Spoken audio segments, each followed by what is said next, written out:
So you buy yourself a new refrigerant recovery tank, but how do you get it ready to accept refrigerant? Stay tuned, let me show you guys how to set up your new refrigerant tank using a standard vacuum pump and a micron gauge. Go ahead and get your stuff ready. Let's get it going.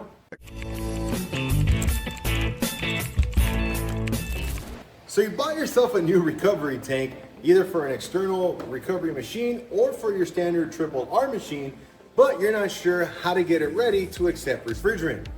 Let me show you guys how to use a standard vacuum pump and a micron gauge to get your recovery tank ready for refrigerant. If you guys are ready, grab your tools, let's hit it. Keep things organized here in the shop. We have a recovery machine. In case we have contaminated refrigerant, this is the bad boy we're gonna be using. Right here we have a AC flush kit. We also have our recycle guard kit here. In here we got adapters to my micron gauge.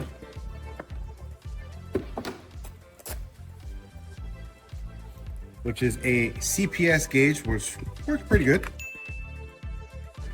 Which we're gonna be using today. Our digital manifold from Automotive, our vacuum pump, and then we have our digital scale here. Another thing I did with this cart is I got a standard power strip and zip tied it. So now everything plugs in right here, and it just makes this very, very universal. So for the next process, we're gonna need a couple of different tools.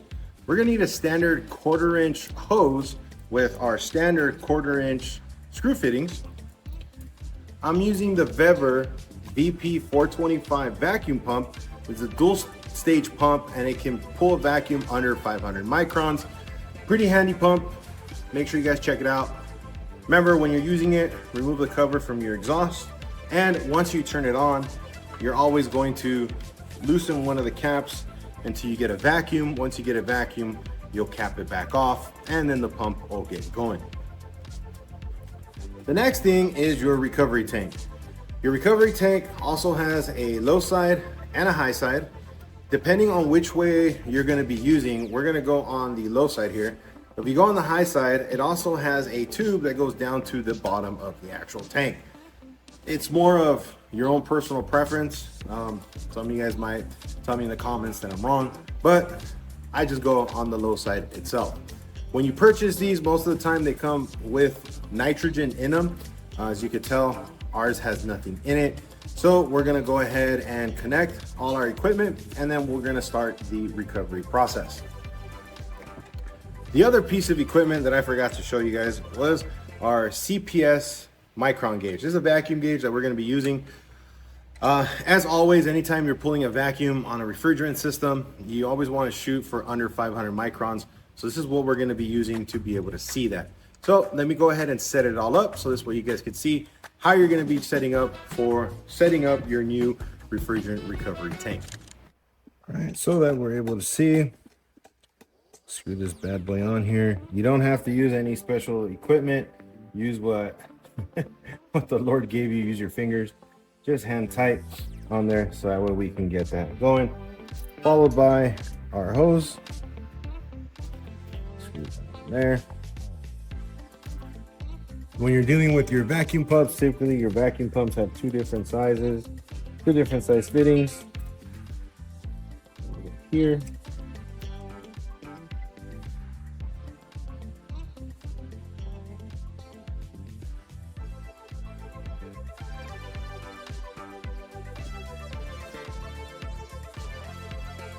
Sweet. All right, we'll go ahead and turn on our micron gauge. All right, we'll set it to micron. See MIC there. Go ahead and open up that full valve.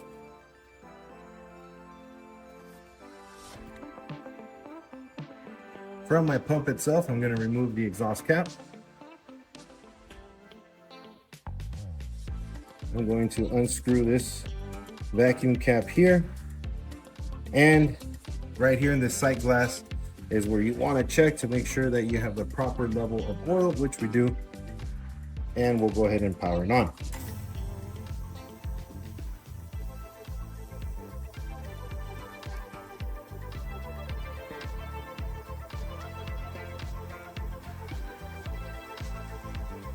Okay, so now I'll go ahead and cap it off.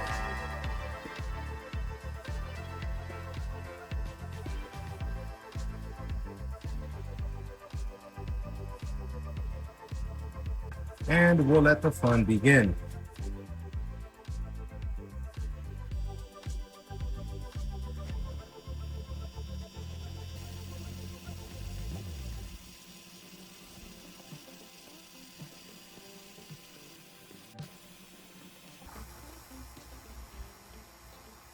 So as you guys can see, after about 2-3 minutes, we're already down to 5,000 microns. So it's a pretty fast process.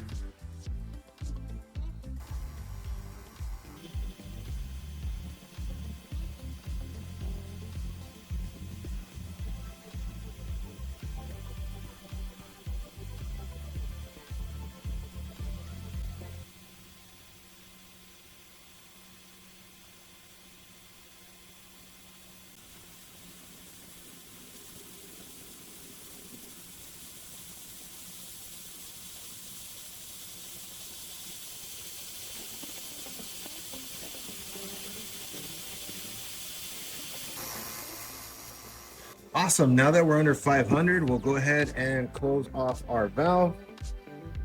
Now that we've done that, now we can shut our pump off. So now we are ready to go to our next step. So we'll go ahead and take off all our equipment. Then I'm gonna show you guys a couple of things we need to do to make this 100% legal to accept refrigerant at the shop. All right, so one of the most important things, guys, is you either want to put a label right on it or put a like the morgue toe tags on here. So this way, if somebody comes on and inspects, they know what's in the tank and when the tank was prepped. So we use a P-Touch labeler. Our labeler says is R134, this is recovered, and then the date of when we are prepping this actual tank. So again, this will keep us in compliance. So now this tank is ready to accept contaminated refrigerant. So the reason why we're setting this up is so we can set up is when a vehicle comes in with contaminated refrigerant, we're going to be using our standalone system here, again from Vevor, and that's what's going to help us recover contaminated refrigerant into this 30-pound bottle so it doesn't hurt our triple R recovery machines. So a couple of the important things, guys, when you guys are getting a recovery tank, make sure that one, it's DOT approved, and then two, you want to look for the certification date. This tank was certified in February of 2025, which gives us a 5-year lifespan. So by February of, if my math skills serve me correctly, by February of 2030, this tank would need to be recertified to make sure that it can still hold pressure. So now that you have your 30-pound tank all vacuumed up and ready to receive refrigerant, you're not 100% in the clear yet. Your tank can only hold about 80% of what the capacity is. Why? Is because refrigerant expands, right? So we want to make sure we know what that 80% is. So let me show you guys how to use some of the numbers that are on your tank to calculate what the 80% fill of this tank would be. So this way we know when we're using it, when it's at 80%, and you shouldn't accept any more refrigerant at that time. Let's take a look. So when you're looking at your tank, TW is your tare weight, which is 17.2 pounds. This means empty, this tank weighs 17.2 pounds. WC is water capacity, which is 26.2 pounds within this particular tank. All right, guys, so how do we calculate the 80%? What we're gonna be doing is we're gonna take our tare weight, which is 17.2 pounds, and we're gonna add that to 0.8 times our water capacity of 26.2. If we do the math, which our step one, if you guys remember PEMDAS, so to calculate it, guys, we're gonna go inside our parentheses first. So we're gonna use our water capacity, which is gonna be 0.8 for the 80%, times 26.2, which is the actual weight. That gives us a total of 20.96 pounds.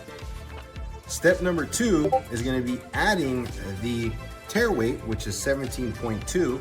So 17.2 plus 20.96 gives us a grand total of 38.16 pounds. So for this tank to be 80% full, we would be looking at 38.2 pounds. So 38.2 pounds is going to be the max capacity for this 30-pound tank once we have it on our digital scale.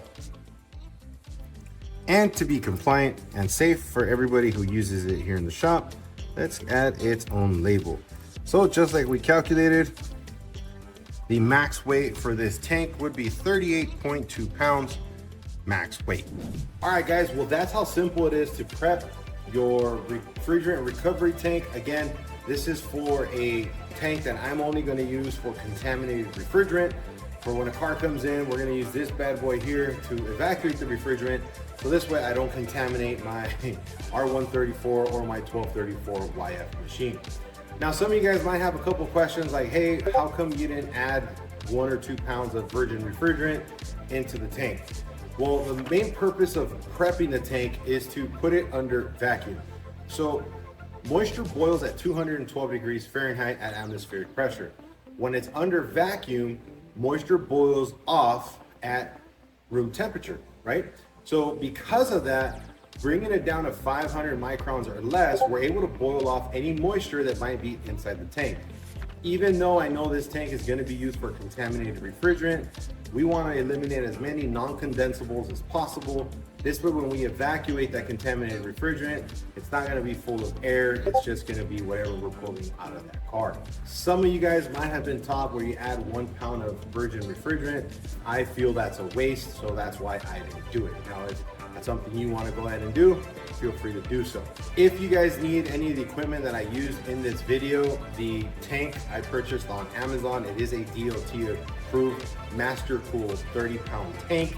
This is the Vevor refrigerant recovery machine, and then I also use the Vevor dual stage vacuum pump, which was like $100 on Amazon. If you've made it this far, guys, I really appreciate you guys hanging around here with me today. I know today's a little bit different because you guys are normally used to seeing me like on the lap scope or doing some cool fun stuff, but refrigeration AC services are here. We have to follow certain processes and procedures, so make sure that you guys are doing so. If you guys are servicing any vehicles in the great state of California, make sure you guys are following California Code and Regulation 3366 by the T, which is a checklist that you need to follow anytime you guys service an AC system. Also, make sure you guys are following local, state, and federal laws when you guys are recovering refrigerant, and make sure that you guys are using an EPA certified recovery center where you can go exchange your tank and recycle that refrigerant. I'd like to thank you guys for joining me today. If you guys have any suggestions for any further videos, go ahead and drop them in the comments. If this information was useful, let me know in the comments and I would really appreciate it. And as always, guys, we are here to better the automotive industry one technician at a time. This starts with you, and I'll see you guys on the next one.